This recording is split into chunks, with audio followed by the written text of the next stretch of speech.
Hello, everyone. Welcome to day 2 of a week with Werktreue.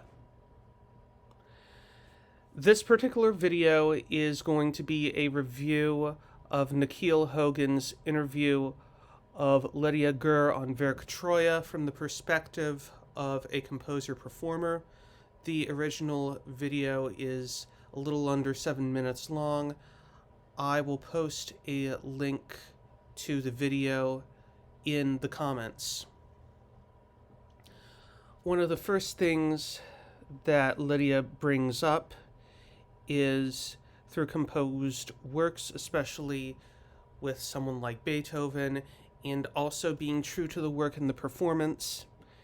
And prior to the early 19th century, composers were able to adapt their works quickly for a variety of situations, and performances weren't perfect. Two pieces I will mention that came to mind. This was in the original "you compose, we perform" mentality being used as a cult mentality that I previously discussed were Bach's Prelude and Fugue in C minor, the Arnstadt Prelude and Fugue, BWV 549, and also BWV 536, and each one has a different version. So in the case of BWV 549, there's a version in C minor, then there's a version in D minor. I play the C minor version.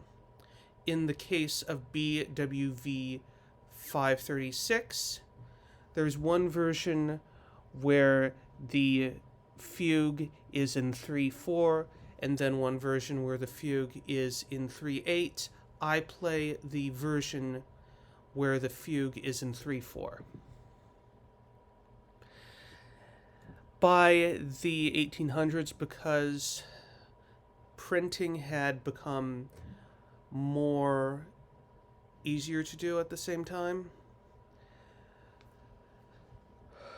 because of the Industrial Revolution, you started to see more collected editions. That's when they started having the BWV numbers, or the Kirchel numbers, or the catalog numbers. And the concept of the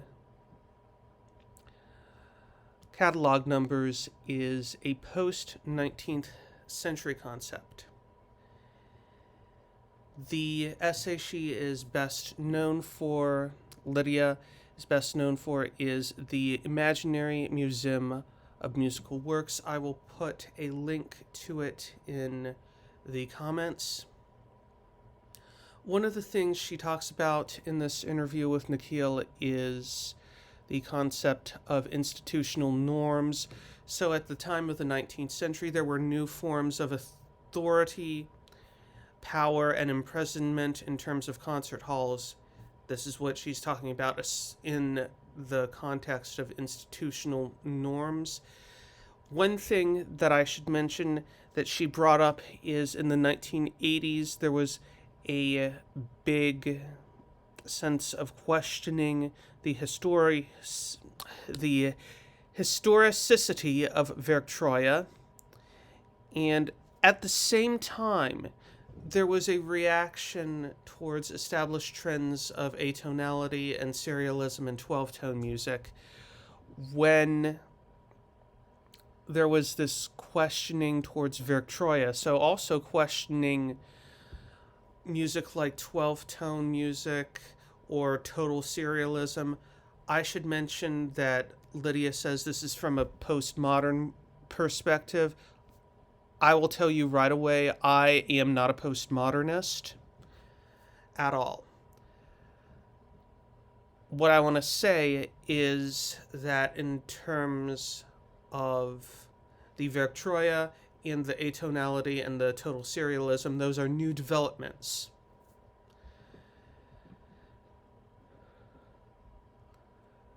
Now, on terms of the Industrial Revolution, there are two things I have to say about that, especially with the development of the Gesellschaft, or the printing press, or the printing firms being more prevalent.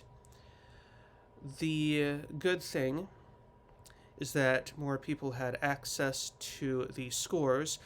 The worst side of that is that people in the instrumental context in vocal solo music would take them too literally, when previously there was the case of ornamentation or cadenzas used in scores.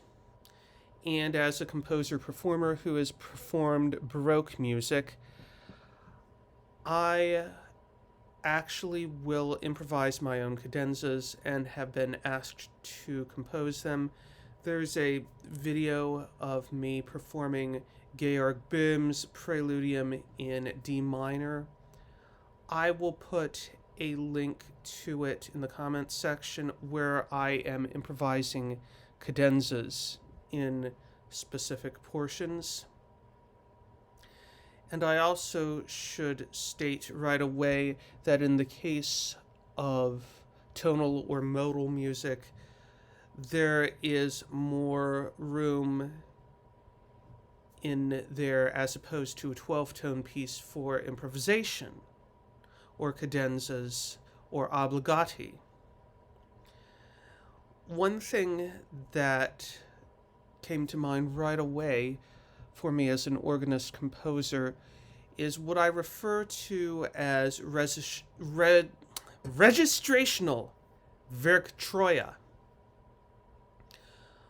What that means is that sometimes someone may get a little too obsessed with there being certain registrations on an organ for a particular composition. And in some cases, I can say, well, it's okay to not play a particular composition that doesn't have a specific registration, and in some other cases, the composition has the ability to be modified to that instrument. I actually want to do another week with Werktreue on what I refer to as registrational Werktreue. This will be separate from this week's week with Werktreue. So take care and see you in the next episode.